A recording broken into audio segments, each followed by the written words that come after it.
1 Coríntios, capítulo 7. Princípios sobre a vida conjugal. Agora, em relação aos assuntos sobre os quais escrevestes, é bom que o homem se abstenha de relações sexuais com qualquer mulher. Porém, por causa da imoralidade, cada homem tenha sua esposa e cada mulher seu marido. Nota de rodapé 1. Os coríntios tinham o costume de fazer perguntas embaraçosas a Paulo.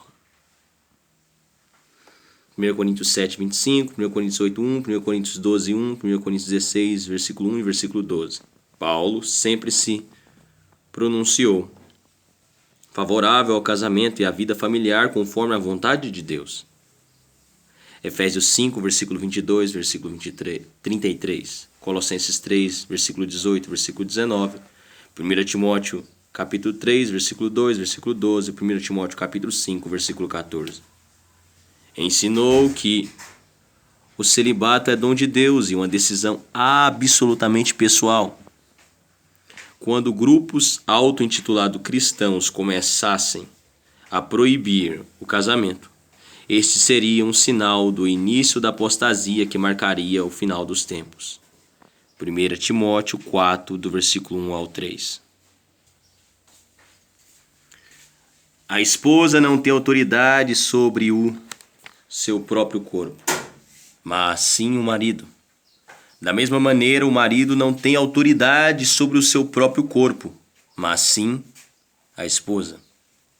Portanto, não vos negueis um ao outro, exceto por mútuo consentimento, e apenas durante algum tempo a fim de vos consagrardes à oração. Logo em seguida, uni-vos novamente, para que Satanás não vos tente por causa da vossa falta de controle. Nota de rodapé 3. Deus criou a maioria dos homens e mulheres com grande disposição natural para o relacionamento sexual, libido, acentuadamente durante a juventude. O casamento oferece aos cônjuges a correta motivação e o perfeito ambiente para a satisfação física e emocional do amor erótico. A abstenção temporária, com o consentimento mútuo e tendo em vista alguma finalidade proveitosa, é plenamente compreensível e aceitável, como uma espécie de jejum. Pois a vida conjugal não se limita ao relacionamento sexual. Eclesiastes 3:5, Joel 2:16.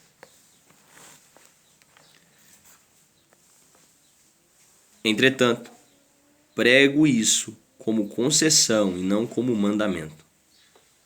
Porquanto gostaria que todos os homens estivessem na mesma condição em que eu vivo. Contudo, cada ser humano tem seu próprio dom da parte de Deus. Um de determinado modo, outro de forma diferente. Nota de rodapé 4. Embora o casamento faça parte da vontade de Deus para a humanidade, não é obrigatório, especialmente considerando as circunstâncias culturais, sociais e religiosas pelas quais passavam os coríntios naquele momento. Paulo preferiu o celibato por boas e pessoais razões. Versículo 29, 32 e 35. E porque tinha o dom, em grego, charisma, de viver solteiro, o qual inclui efetivo controle sobre o apetite sexual e uma grande apreciação por um estilo de vida totalmente independente. O casamento também exige um dom específico. Mateus 5:32, Mateus 19, do versículo 10 ao 12, Marcos 10, do versículo 2 ao 12, Lucas 16:18. Melhor estar solteiro, pior é a separação. Digo, no entanto, aos solteiros e às viúvas, melhor seria se permanecestes como eu. Porém, se não vos é possível controlar-se, que se casem, porque é melhor casar do que viver queimando em paixão. Todavia, ordeno aos casados, não eu, mas o Senhor, que a esposa não se separe do marido. Se, porém, ela se separar, que não se case, ou que se reconcilie, que volte para o seu marido, e que o marido não se divorcie da sua esposa. A todos os demais, eu particularmente, não o Senhor, vos digo, se algum irmão tem mulher descrente, e esta se dispõe a viver com ele, não se divorcie dela. Da mesma forma, se uma mulher tem marido incrédulo, mas este consente em viver com ela, não se separe dele. Porquanto o marido descrente é santificado por causa da esposa cristã, e a esposa incrédula é santificada por causa do marido crente, se assim não fosse, seus filhos seriam impuros, mas agora são santificados. No entanto, se o incrédulo decidir separar-se, que se separe. Em tais circunstâncias, nem o irmão nem a irmã estão sujeitos à servidão, pois Deus nos chamou para vivermos em paz. Porquanto, como podeis saber, ó mulher, se salvarás teu marido? Ou, como sabes, ó homem, se salvarás tua mulher? Nota de rodapé 5. Paulo está falando de casais que já estavam casados quando um deles aceitou a Cristo como Salvador e Senhor. O cônjuge descrente é influenciado diretamente pelo Espírito Santo que agora habita no coração do cônjuge cristão, especialmente quando este age de acordo com a vontade de Deus. 1 Pedro 3:1. Os filhos pertencem à comunidade cristã igreja. Essa é uma bênção geral e funciona de forma similar à bênção outorgada por Deus a Israel, onde todos gozavam de certos benefícios especiais do Senhor, apesar de muitos não serem salvos e fiéis. 1 Coríntios 10, do versículo 1 ao 5. O crente deve fazer todo o possível para preservar seu casamento, se ainda continuar casado, pois deve haver paz no lar do crente. Pois deve haver paz no lar do crente.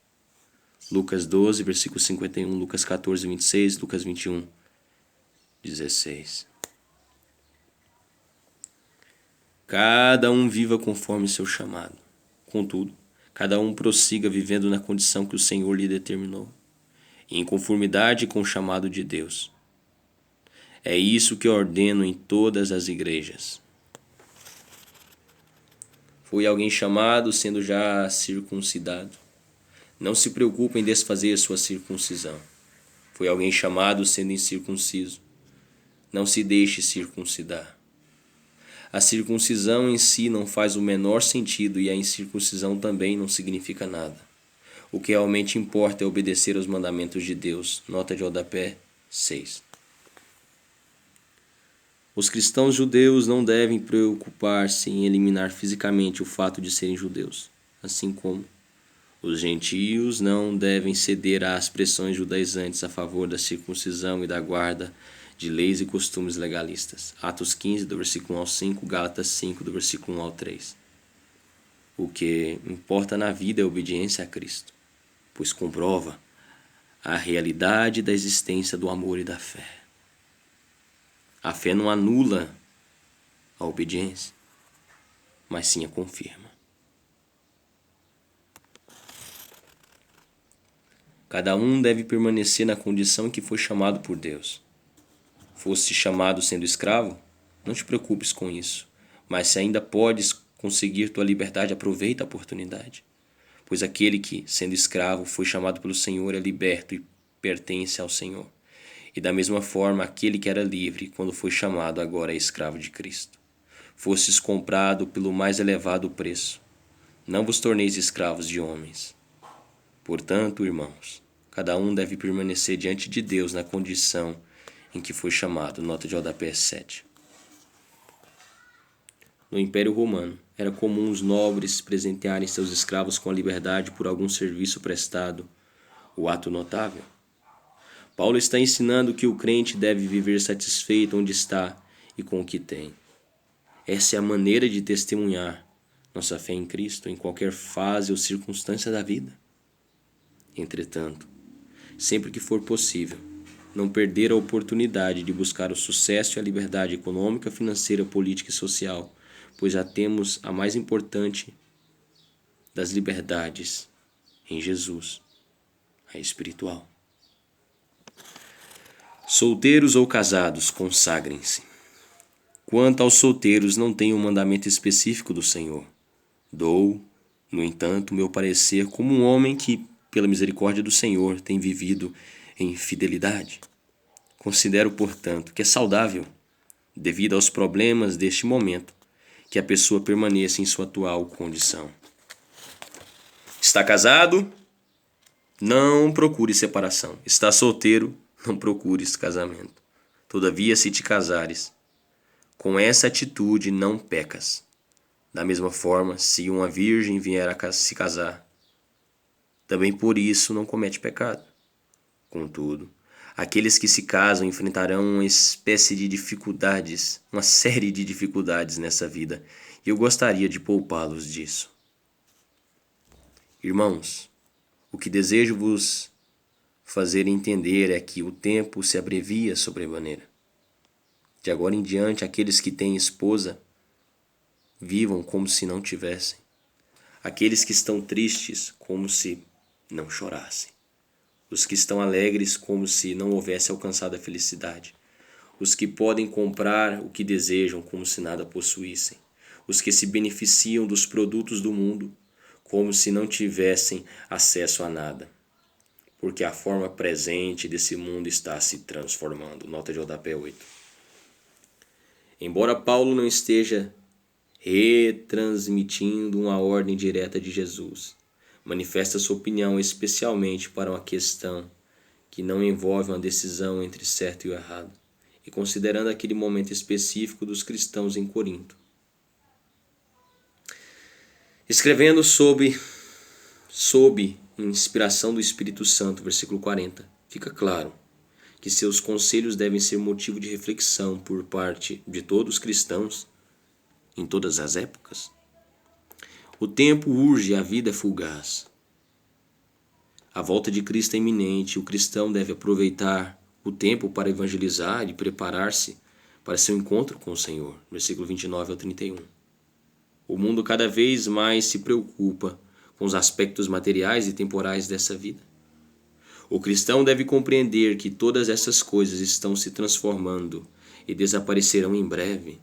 Portanto, o amor ao Senhor e os demais bens espirituais e eternos são as virtudes que devem ser cultivadas e preservadas.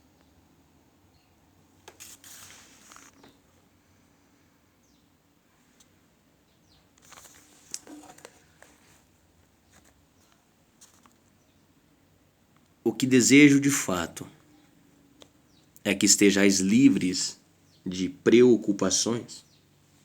Quem não é casado pode se entregar aos assuntos do Senhor, em como mais poderá agradar o Senhor. Entretanto, quem é casado preocupa-se com os negócios deste mundo, em como irá agradar sua esposa. E fica dividido.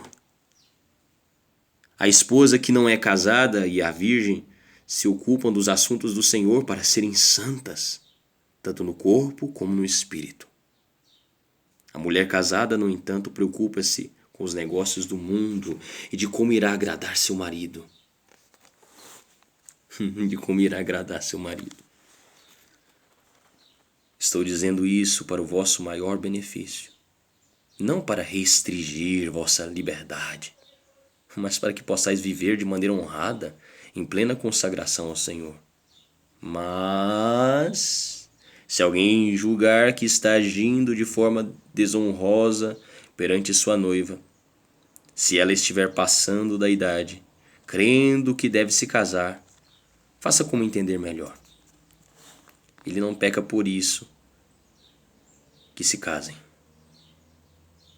Contudo, o homem que decidiu firmemente em seu coração que não se sente obrigado, mas tem controle